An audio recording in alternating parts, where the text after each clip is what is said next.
नंतर त्या इंट्या होतात ना, जे ट्रॉफी भेटतो ना, ती ट्रॉफी मला तुम्हाला दिलेली बघायची.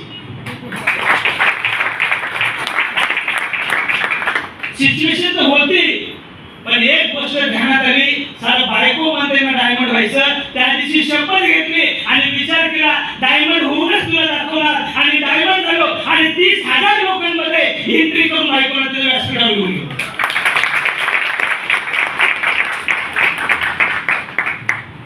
विचार करा, सर्वसामान्य स्त्री हाऊसवाईफ, तिच्या घरामध्ये करोडो रुपयाचा आटम आणि 30,000 लोकांच्या पब्लिक मध्ये गाडीच्या वरती हात करून जर जात असेल तर विचार करा तिचा आत्मा किती शांत झाला असेल.